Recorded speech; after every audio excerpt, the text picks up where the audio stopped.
Hello दोस्तों, आपका स्वागत है आपके अपने चैनल बालक ज्ञान में। दोस्तों आज हम आप लोग के लिए फिजिक्स के इम्पोर्टेंट क्वेश्चन लाए हुए हैं। दोस्तों देखिए, जब किसी चुंबकीय क्षेत्र में कोई वस्तु रखा जाता है, ठीक है, और उससे गुजरने वाली धाराओं जो होता है उसकी रेखाओं की संख्या को हम लोग चुंबकीय फ्लक्स कहते हैं। ठीक, या तो आप ये याद रखिएगा कि चुंबकीय क्षेत्र सदिश के अदिश गुणनफल को चुंबकीय फ्लक्स कहते हैं, और इसकी एसआई मात्रक जो होता है वेबर होता है या टेस्ला भी बोलते हैं। ठीक है ना। चलिए अगला जो क्वेश्चन है, स्वप्रेरण। दी गई कुंडली में धारा परिवर्तित हो तो चुंबकीय फ्लक्स बदलता है, जिससे एक विद्युत वाहक बल उत्पन्न होता है, जिसको स्वप्रेरण कहते हैं, और इसका एसआई मात्रक हेनरी होता है। ठीक है। चलिए अगला जो क्वेश्चन है, भंवर धारा। एक असमान चुंबकीय क्षेत्र में चालक गति करता है तो उसके भीतर अनेक लूपों में धाराएं प्रेरित हो जाती है। इन्हीं धाराओं को हम भंवर धारा के नाम से जानते हैं। ठीक है। चलिए अगला क्वेश्चन जो है, आपसी प्रेरण। तो देखिए, यह एक ऐसी घटना है जिसके अंतर्गत किसी कुंडली में विद्युत वाहक बल दूसरे धारावाही कुंडली के कारण प्रेरित होता है, जिसको हम आपसी प्रेरण कहते हैं। ठीक। चलिए अगला जो क्वेश्चन है, प्रेरक प्रतिरोध। प्रेरक प्रतिरोध किसको बोलते हैं? तो किसी प्रेरक द्वारा प्रत्यवर्ती धारा के परिपथ में जो प्रतिरोध उत्पन्न होता है उसे हम प्रेरक प्रतिरोध कहते हैं। ठीक। चलिए अगला जो क्वेश्चन है, ट्रांसफार्मर। देखिए, यह एक ऐसा यंत्र है जो निम्न वोल्टेज को उच्च वोल्टेज अथवा उच्च वोल्टेज को निम्न वोल्टेज में बदल देता है, ट्रांसफार्मर कहलाता है। ट्रांसफार्मर दोस्तों दो प्रकार के होते हैं, जो उच्चाई होता है ट्रांसफार्मर, एगो अपचाई ट्रांसफर होता है। उपचाई जो होता है उच्चाई, एगो अपचाई। चलिए अगला जो क्वेश्चन है, यहाँ पर पॉइंट याद रखिएगा, ट्रांसफार्मर जो है अनुवनय प्रेरण के सिद्धांत पर कार्य करता है। ठीक है ना। चलिए अगला है क्वेश्चन, प्रत्यवर्ती धारा डायनेमो या जनित्र। डायनेमो एक ऐसा यंत्र है जो यांत्रिक ऊर्जा को विद्युत ऊर्जा में बदलता है। यह विद्युत चुंबकीय प्रेरण के सिद्धांत पर कार्य करता है। ठीक। चलिए अगला जो क्वेश्चन है, ट्रांसफार्मर का क्रोड परतदार क्यों होता है? तो देखिए, ऐसा भंवर धाराओं को प्रेरण को रोकने के लिए किया जाता है, मतलब ट्रांसफार्मर के क्रोड जो है परतदार बनाया जाता है क्योंकि वो भंवर धारा को प्रेरण करने से रोके। भंवर धाराओं को प्रेरण से ऊर्जा की हानि होती है, इसीलिए उसकी क्रोड जो है परतदार बनाई जाती है। चलिए अगला जो क्वेश्चन है, एक प्रत्यवर्ती धारा के वर्ग माध्य मूल मान क्या है?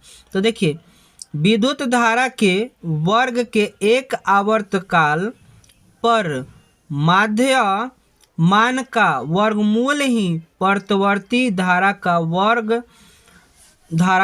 वर्ग माध्य मूल मान कहलाता है।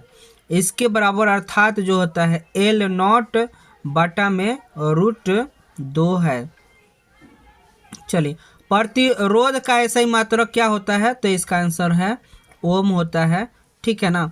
चलिए अगला जो है, प्रत्यवर्ती धारा में प्रतिबाधा क्या है? तो देखिए, प्रत्यवर्ती धारा परिपथ में शिखर विद्युतवाहक बल एवं शिखर धारा का अनुपात प्रतिबाधा कहलाती है। ठीक है ना।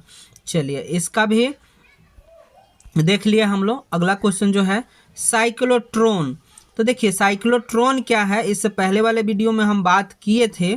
तो देखिए, साइक्लोट्रॉन एक ऐसा यंत्र है जिसके द्वारा प्रोटॉन, न्यूट्रॉन या आयनों को उच्च गतिज ऊर्जा प्रदान करने के लिए त्वरित करता है।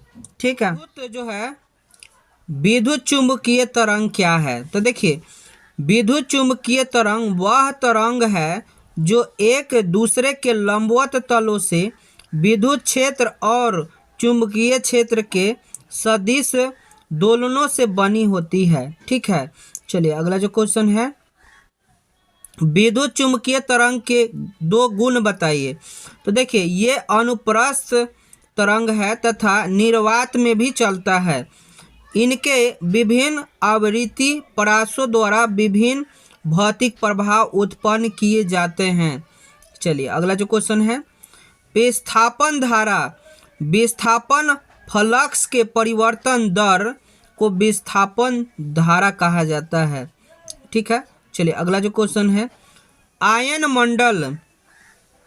देखिए, वायुमंडल की ऊपरी भाग जिसको बाह्य विकिरण से आयन में परिवर्तित हो गया है, यह 80 किलोमीटर से 300 किलोमीटर तक फैला है। यह आकाशीय संचार में प्रयुक्त होता है। कहने का मतलब आयन मंडल से ही जो सूचना का आदान प्रदान होते रहता है। ठीक है, चलिए अगला जो क्वेश्चन है, प्रकाश विद्युत चुंबकीय तरंग। ठीक, अगला क्वेश्चन है, एक्स किरणें क्या है? तो एक्स किरणें एक एग्डोड्रंग तरंग लंबाई की कोटि की विद्युत चुंबकीय तरंग है। इनका चाल प्रकाश की चाल के तुल्य है। चलिए अगला जो क्वेश्चन है, ग्रीन हाउस प्रभाव। वायुमंडल में गैसों के कारण से पृथ्वी के तापमान में वृद्धि के घटना को ग्रीन हाउस प्रभाव कहते हैं। इसमें ज़्यादा से ज़्यादा प्रभावित करने वाला है कार्बन डाइऑक्साइड। ठीक है, चलिए अगला जो है पॉइंट, ग्रीन हाउस प्रभाव कौन कौन से हैं? तो कार्बन डाइऑक्साइड है, मीथेन है, O3 ओजोन है, N2O है। चलिए आगे जो पॉइंट है, विद्युत चुंबकीय स्पेक्ट्रम। तो देखिए, विद्युत चुंबकीय विकिरणों को उनकी आवृत्ति या तरंग दैर्घ्य के आधार पर बांट देना विद्युत चुंबकीय स्पेक्ट्रम कहलाता है। ठीक, चलिए अगला जो क्वेश्चन है गामा किरणें। तो देखिए, यह ऐसा किरण है जिसकी भेदन क्षमता बहुत अधिक होती है। यह रेडियो एक्टिव पदार्थ के नाभिक में उत्पन्न होता है।